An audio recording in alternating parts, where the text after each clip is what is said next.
We're incredibly blessed that she could spread her warmth to such a wide circle of souls. It kills me that I won't witness her walk down the aisle, raise a family, or sign the deed on her first home. 4 suspects now face first-degree murder counts for taking the life of Chicago Police Officer Ariana Preston. Her watch wrapped up at 12 sharp. Ariana punched out, slid into the driver's seat, and started the trek back across the South Side, a path she knew by heart. 24 years young, 3 years wearing the badge, and deep into year 2 of her master's at Loyola. Just 72 hours stood between her and that diploma. 72 hours. She rolled into her Avalon Park driveway at 1:42 a.m., still decked out in her full blues, the star gleaming on her chest. A sedan emptied 4 masked men, weapons drawn, zero hesitation. Ariana squeezed the trigger. Her shots went wide. Theirs didn't. 2 hits, 1 face, 1 neck. As life slipped away, one assailant snatched her service pistol. Then they vanished. But here's the twist that blew the investigation wide open. One guy had a loose tongue. He bragged to a pal the very next day, claiming it as his work. That friend didn't hesitate. He went right to the cops. This badge wasn't a backup plan for Ariana. It was a mission. Born and bred on the South Side, built on bedrock family values. Her folks didn't just grow children. They sculpted character. Order wasn't imposed on Ariana and the crew. It was embraced. They prized discipline, intent, and a true north. Her little siblings weren't just roommates. They were an audience, studying her every move, walking in her footsteps. To Ariana, a code of conduct wasn't a cage. It was the scaffolding for constructing a real future, a legacy. Criminal justice at Illinois State. She was laser-focused from the jump. No pivoting, no doubts. She picked her lane and accelerated all the way to the finish line. Usually, folks cross that stage and breathe, maybe backpack Europe or chill for a bit. Not Ariana. She dove straight into the master's curriculum at Loyola University, Chicago. Simultaneously, she was punching the clock as a full-time CPD officer. Let's be real. That is too heavy, loads that would crush most people individually. She shouldered both without buckling. The 5th District Squad knew her deal. Solid as a rock, low profile, no hero complex, just reliable. She clocked in, handled business, and respected the job. That shield wasn't a vanity prop. It wasn't a costume. It was a calling. And let me tell you, the graveyard shift wrecks your circadian rhythm. You're dreaming while the world wakes and working while it sleeps. Seeing family means squeezing minutes out of the fog between fatigue and the beat. Yet, Ariana thrived in the chaos. Police reports sandwiched between essays, scholarly articles during lunch, crafting a thesis in the quiet moments while the city faced its demons. Come May, the finish line wasn't just in sight. She was breaking the tape. 72 hours out, grades in, boxes checked, date set.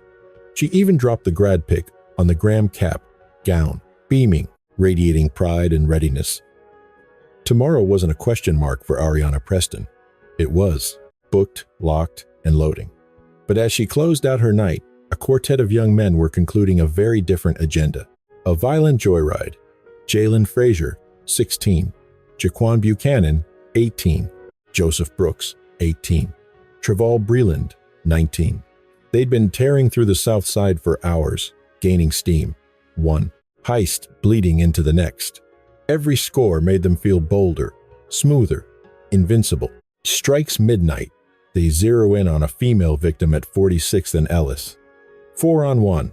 They swarmed her, snatched the mobile, plastic, accessories, the works. She froze. The odds were overwhelming.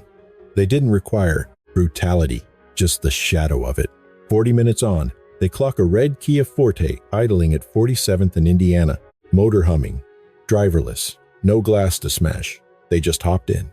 And from that moment, that hot ride became the chariot for the night's chaos. 1:07 a.m. The Kia rolls up on a spot near 100th and Wallace. 3 bail out, flatten 2 locals, snatch a designer purse and a device, then scatter. 23 minutes later, a guy docking his Tesla at 91st and Merrill gets tagged. Stripped of his phone and fob, he's left stranded on the curb. 4 hits in 90 minutes flat. This wasn't survival. This wasn't a cry for help from a cornered animal. It was a high-speed rush, pure adrenaline, fueling the madness. Each felony bled into the next, erasing any hesitation for what followed. But it wasn't enough for them. A red Kia crept into Avalon Park just past 1:40 a.m. The block was dead silent, lit only by dim porch lamps. Then they locked onto her, a solitary figure crossing her lawn, still wearing her police blues, the badge glinting under the street lamp. They didn't care that she was an officer clocking out. They didn't know she was 3 days away from grabbing her master's degree. They didn't see a beloved daughter, a sister, or a woman who'd spent years grinding to build a solid future. All they saw was prey at 1:42 in the morning. It was May 6th, shift over, job done. But she was still in uniform because there's no parade when you sign off patrol. You take the last call, clear the channel, and head home. Her block in Avalon Park felt exactly like it always did. Peaceful, suburban, safe, zero red flags. No shouting matches. No street beef spilling out onto the pavement. No warning signs at all. Just grass and a sidewalk. The routine end to a long night. Suddenly, a car pulled up. It wasn't cruising, it was hunting. Doors flew open. 4 guys bailed out in sync, dressed in all black, masks on, guns already drawn. This wasn't an argument getting out of hand. It wasn't a conversation turned sour. It was an ambush. Ariana had zero time to process the threat. Her training kicked in automatically. Instinct took the wheel. She reacted exactly how she'd been drilled, doing what the job demands when the worst-case scenario becomes real. She returned fire. Later, forensics would find casings from her service pistol scattered across the grass. Proof she didn't freeze, didn't fold, and definitely didn't take. The attack lying down. For a split second, gunshots ripped through the quiet neighborhood. It wasn't a proper and long firefight or a standoff, just sudden, brutal aggression. Bullets hit her in the face and neck. In the scramble, one of the attackers snatched her gun. The crew piled back into the car and peeled off. It was over as fast as it started, leaving only silence, blood, and a home turned from a sanctuary into a murder scene. Ariana was down right in front of her house, still in uniform, badge on display. A fellow Chicago cop handling a different call nearby found her. He knew immediately the victim was family. She did everything right, but it wasn't enough to save her. The aftermath wasn't just messy, it was heartbreaking. Sirens wailed as units swarmed the block. The mood shifted from tactical, alert to pure sorrow in a heartbeat, wrecking every officer on the scene. They rushed her to the ER, surrounded by a crew who knew exactly what wearing that blue meant. Men and women who knew the risks, who'd worked those same graveyard shifts and routines. But despite their best efforts, Ariana Preston succumbed to her wounds. She was just 24. The shield didn't keep her safe, it put a target on her back. By sunrise, the hunt for answers was on. The city doesn't ignore hits like this. Not on quiet streets, not on when it's a cop, and definitely not when it's this brazen. Detectives began working backward from the shooting. Minute by minute, they pulled tape from everywhere. Police cams tracked the movements, the cars, the timeline. Phone pings started painting a picture of who was where and who they were with. Ballistics matched the guns to the brass on the lawn, while DNA tied specific suspects to the evidence. What seemed like a random blitz attack began to unravel under scrutiny. It all circled back to a red Kia Forte boosted earlier that evening. That car was the key to the entire spree leading up to the murder. They'd torched it later to destroy proof, but that just raised more flags. In other cars linked to the crew, police found credit cards, stolen from previous victims, tying a string of felonies together. This wasn't a mistake, it was a lifestyle. Then the case cracked wide open, not because of a confession or police pressure, but pure ego. Jalen Frazier, the youngest of the pack, ran his mouth to a buddy. He didn't lay low, he bragged. No guilt, just pride. He spilled the whole story about the robberies, finding a lone woman, the shootout, and how one of his boys returned fire and took her life. He boasted about it, calling it my work. But his buddy wasn't raising a glass to celebrate. That friend dropped a dime on him immediately. That single tip placed the entire crew right at the crime scene. It proved they meant to do it. It locked perfectly with the physical evidence piling up. Suspicion hardened into undeniable fact. It wasn't a sweaty interrogation that cracked this case. It was pure ego. The handcuffs came out fast. Here's the timeline detectives pieced together. 11:57 p.m. 4 men jump out of a white Dodge Avenger and hold a woman at gunpoint near 46th and Ellis. They stripped her of everything: wristlet, belt, phone, credit cards. A total cleanout. 12:39 a.m. A red Kia Forte gets jacked at 47th and Indiana. Around 1:07 a.m., that same Kia rolls up to a house on 100th and Wallace. 3 guys hop out, force 2 people to the pavement, and snatch a coach bag and a phone. 1:30 a.m. A driver parking a Tesla at 91st, and Merrill gets hit. The thieves grab his phone and the key fob. 1:42 a.m. ShotSpotter sensors pick up 9 rounds of gunfire ringing out at 8157 South Blackstone. But patrol units don't roll immediately. The district is backed up. 1:51 a.m. Switchboards light up with reports of a red Kia torching in an alley near 72nd and Eberhart. 2:02 a.m. A 911 ping comes from the exact spot as the shots fired 20 minutes ago. But it's not a neighbor calling.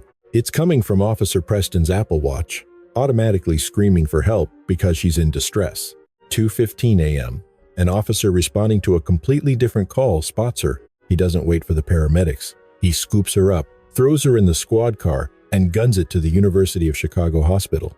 She had taken 1 bullet to the face, another to the neck. Shell casings on the ground told the story 2 guns were used. 1 belonged to Ariana. That very night, prosecutors say one of the crew couldn't keep his mouth shut and bragged to a pal about the robberies and gunning down Officer Preston. That friend didn't hesitate. He went straight to the police. Jump to Sunday night. Surveillance teams are watching a house at 76th and Bishop. They spot Jaquan Buchanan hopping into an Uber. Officers swarm the car, grabbing Buchanan and his ex-girlfriend. But as the cuffs go on, Buchanan starts screaming his head off, warning his crew inside the house. SWAT had to settle in for a tense standoff, but eventually they dragged the rest of them out. A piece found in the Uber's back seat was later matched to Officer Preston's murder, but her service weapon was still in the wind. One suspect claimed they'd already sold it off. All 4 got slapped with first-degree murder charges, plus a laundry list of counts for armed robbery and carjacking. 4 people are now facing life for ending the life of Chicago PD. Officer Ariana Preston. Police say this wasn't random. It was the finale of a violent crime spree. Fox 32's Joni Lum is live at headquarters with the update. Joni, what's the latest? Hey Sylvia, it's heavy down here.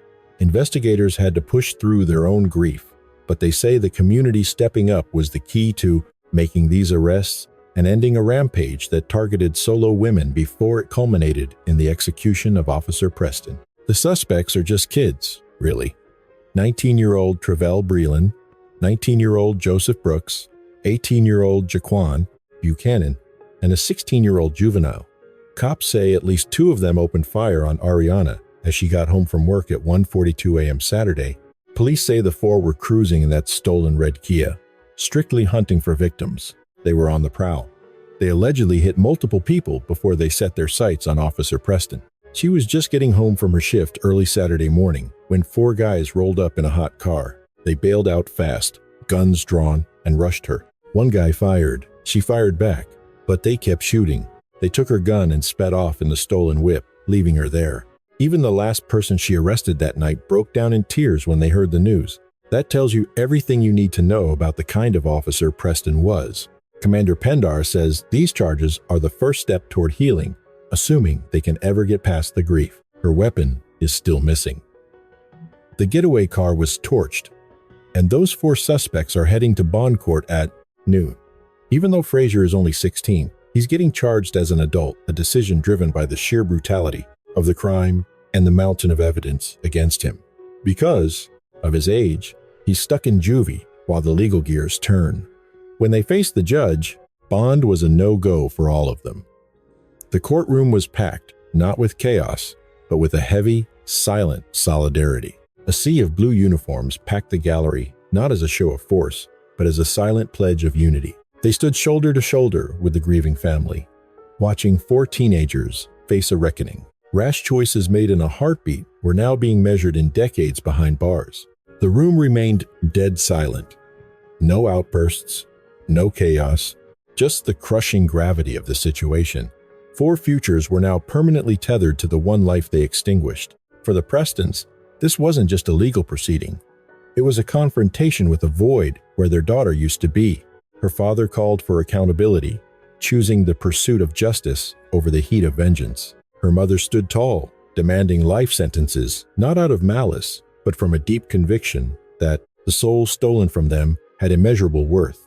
She described Ariana, the human, not just the badge. But honestly, she told the court, the people I actually pity are those young men. I pity them because it is clear no one ever poured love into their spirits. No one told them they mattered. No one told them the sky is the limit the way I drilled it into my girl. My daughter was only 24. Criminal justice was her passion. She was set to walk the stage at Loyola on May 13th. We value education in this house.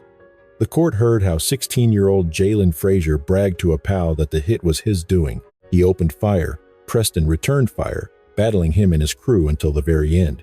And in that exchange, they took her life. It sounds impossible, but I actually pray for their families. I truly do. Because imagine shooting someone and boasting, that was my work. What sort of human says that about ending another life? We will survive this. Ariana will get her justice. And get used to my face. You are going to see a lot of me. A whole lot. Because I am a praying mother, and my beautiful daughter deserves nothing less. She belonged in a courtroom, just not like this. So I am standing in the gap for her. When they asked what justice looked like for her daughter, Mrs. Moon didn't hesitate. Life behind bars. That is the only justice. A young woman poised to finish her degree and build a legacy had her blueprint torn up. Yet, the mother prayed for the lost boys, whose violent decisions brought them all to this breaking point. Her voice carried the weight of heartbreak, real, raw pain, not a performance for the cameras. Ariana was destined to work in these halls, she noted, not to be memorialized within them. The entire city felt the blow. Her funeral brought together officers, dignitaries, and strangers, who never shook her hand but felt the impact of her absence. Good morning. I am Tyrone Pendarvis, commander of the 5th District. I had the honor of overseeing a true blessing named Ariana Preston. I remember talking to her mom. Through her grief, she mentioned she never thought Ariana was cut out for police work. She said, "She's so petite, so quiet. I never thought this could happen." I had to ask, are we talking about the same girl? The Ariana I knew was a firecracker, full of life. I can recall plenty of stories, but one sticks out from when I first took over the 5th District. She wasn't about to let me walk by without acknowledging her. She stopped me dead in my tracks. She said, "I need you to match this name with this face. That is who I am." I was stunned. I'm the commander, right? But she humbled me immediately. Like, yeah, you're just the boss, but I'm Ariana. I tried to explain to Mrs. Moon how much we adored her. Actually, I want the 5th to prove it. Stand up. I want everyone from the 5th District to get on your feet. Show her. We love your daughter. We truly loved her. There isn't a single person under my command who doesn't have a story. From holiday parties to roll calls, we loved that girl. Please know, she was never alone with us. We watched her back, just like I watch out for all my guys, and they watch out for me. We are a family. That is the message I need you to hear. Thank you. City blocks overflowed with blue uniforms, a heavy silence saying what speeches could not. As the seasons changed, Chicago ensured her memory remained vivid.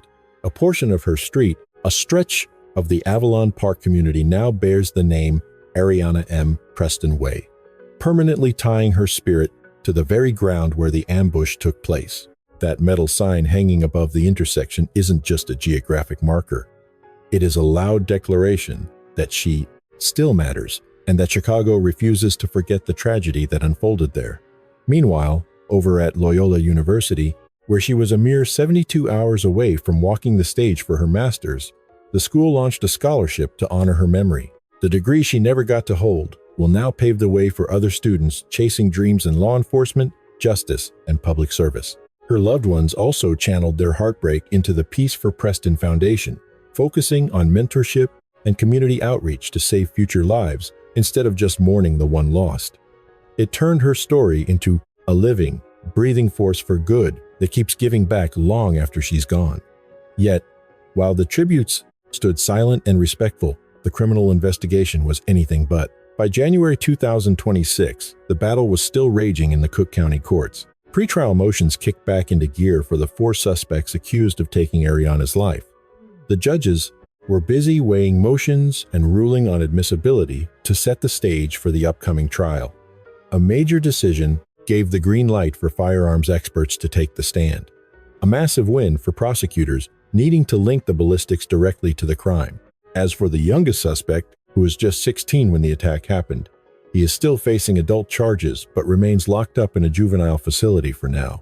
Defense attorneys also fought hard to get certain police interrogations thrown out, sparking intense legal debates. We still don't have a firm date for the trial to start, but the machinery of justice is grinding forward slow and steady. There is no closure yet. No guilty verdict. No closing arguments.